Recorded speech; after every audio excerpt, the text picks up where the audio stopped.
Guru. I'm now outside Prosser,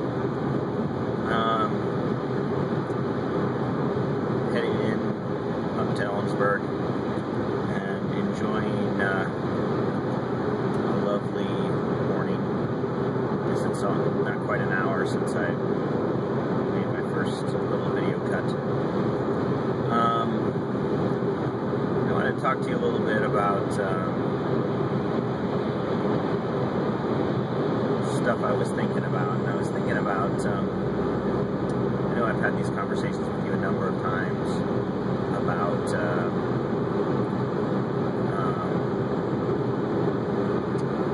governance and governments and how they function.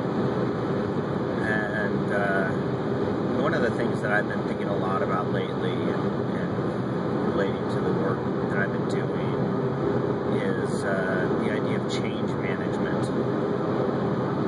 I probably need to read up a little bit more on change management because I know the term is used. It's a real catchphrase right now, especially in IT governance. There's been a push over the last few years to do better project management in IT, and I think that when I started out in my current job, and because of the state of the organization, it was really hard for me to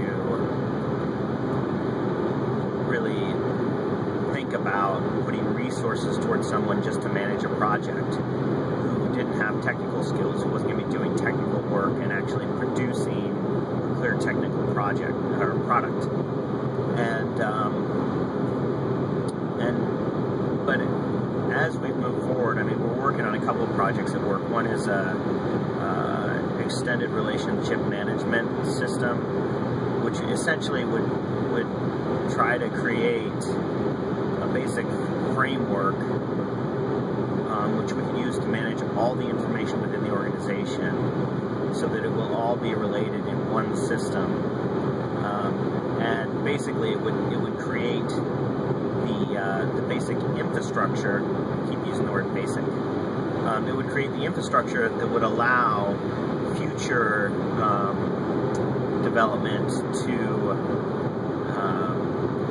modify the information flows quickly and easily to meet needs and to be more adaptive. So you would start by building the system on your financial management system, and then probably our enrollment system that keeps track of tribal members, and the HR system. And you build those basic components of the system, and then if we have the Children and Family Services department, and so they could automate their business processes and link them in to other existing processes. We have workforce rehabilitation programs, we have education programs, Head Start, preschool, we've got a community school, you've got law enforcement, you've got all these things that basically, if you could track all the information relating to all of these different government services and relate them to one another, they would be really valuable. Of course, doing that is just a huge endeavor, and involves so many people, and it involves standardization of the business processes of all those people and consistent behaviors from all those people. And so people get excited about the concept of doing this type of a project, but really this type of a project is akin to building a new government campus or a new government building and planning it and then moving into it. And when you think about the governance building that we built at the tribe and moved into, that was a 5-year process, really, from start to finish. It took longer than that. It was actually closer to 10 years. Wow, let me see if you can see this. see the mountain up there on the horizon in pink? Gorgeous. Anyway, so, you know, it's essentially like building a capital facility. And the difficult part of it is not just like building a building. You know, it's not hard to build a building. It's not hard to put stuff together.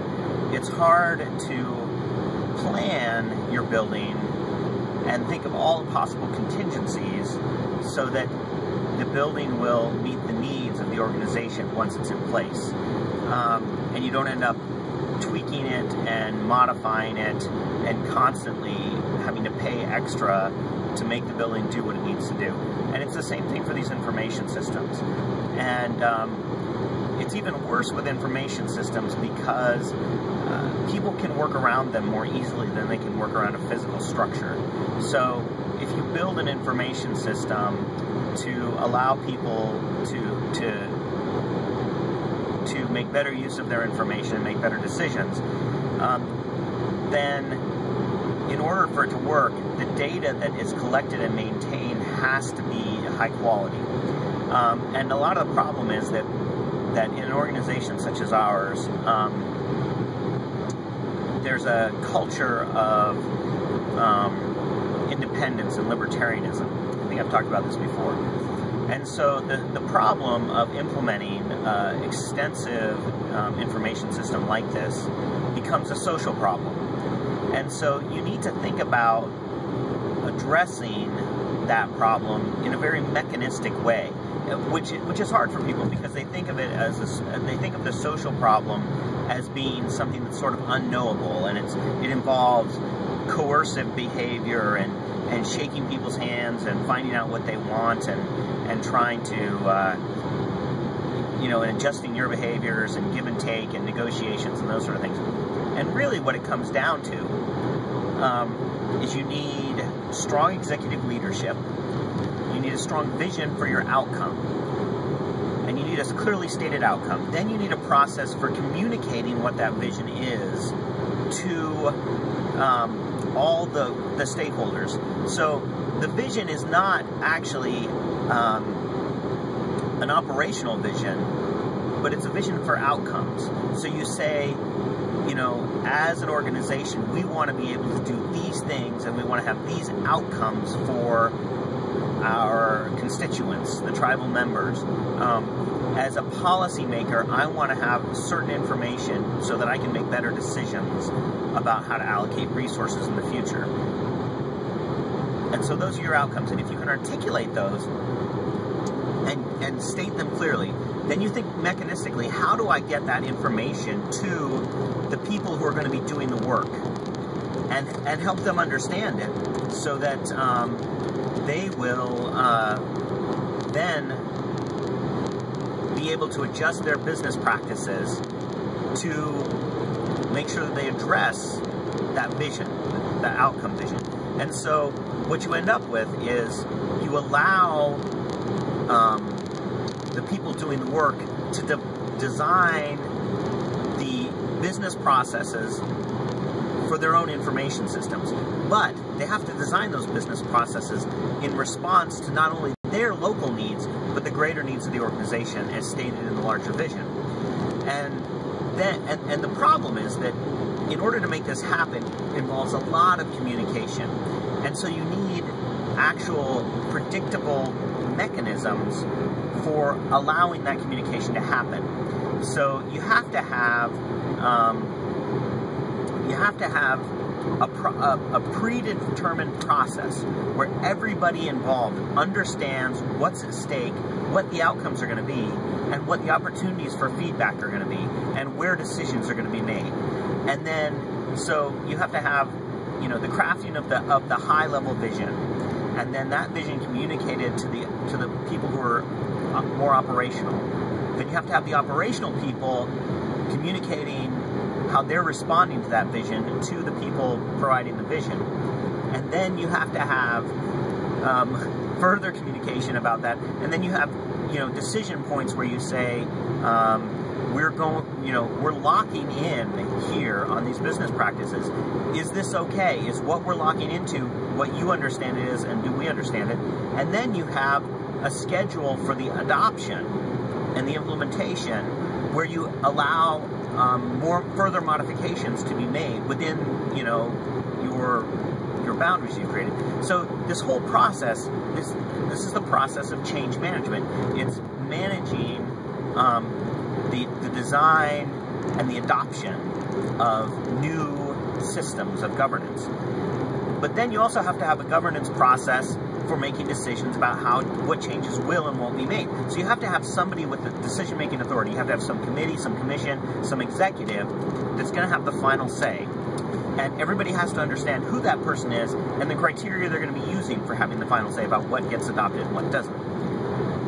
So all of this stuff, and it sounds really bureaucratic when you talk through it. But the problem is that when you have an organization of 550 to 600 people, and they're all trying to do stuff, if they start doing whatever they want, you end up with chaos. And if you try to implement these systems without, processes in place for change management, and without people to manage the projects and to make sure that everybody's getting the communication they need, then essentially you're rolling the dice. I mean, you can get a successful outcome using that type of approach, but the probabilities decrease significantly because, and this is an example, the other example, I'm talking about the customer relations management system, but the other thing we're doing is this natural resource data management, which is exactly the same problem. It's not as extensive, it doesn't involve as many people, but you've got fisheries data and we've got regional interests outside the organization as well in this case. But we've been trying to implement automated or standardized natural resource data management for close to 10 years. And what you find is that you can get a few people to buy into it and participate, but people who don't want to buy into it and participate just ignore what you do, and they say, that doesn't work for us, we don't want to do it.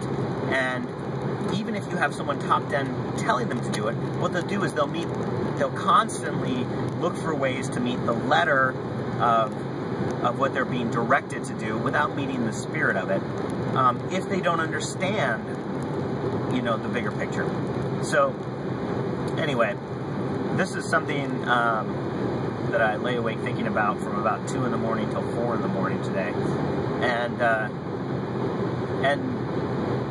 it's something that I think lots of people fail to appreciate. And like I said, when I started in my job, it was really hard for me to think about hiring somebody to manage those processes and paying money for that process, because it feels like, that's work that everybody should take on a little bit. So if I have a programmer, if I have, and as a department director, I should be doing that. But realistically, my job as a department director is not to do that. My job is to, I can't intensively manage those communications in that process the way they need to be managed, because I need to manage people, I need to work on crafting the vision, there's a whole bunch of other things that I need to be doing, and I can't manage that. And as an organization, we don't have anyone tasked with doing those things. And when we built the new building, about 2.5 years before we moved into the building, the executive director appointed this design development team, which I was a member of, and we then were tasked with doing all this work. Well, what happened was the last year and a half of that building, there were 3 of us on that team who basically didn't do our other jobs. We neglected our other jobs to continue to focus all of our time on planning and managing the building project and then the move into the building. And so the government did, in fact, end up paying for that, but it was with neglect of other duties. So we didn't do some things we were supposed to do. Anyway, I'm coming up on 15 minutes, so I'm going to wrap this up, but it's just interesting to think about that and think about how to address those issues. I will talk to you later when I have a new guitar, or maybe slightly before that. Still dead.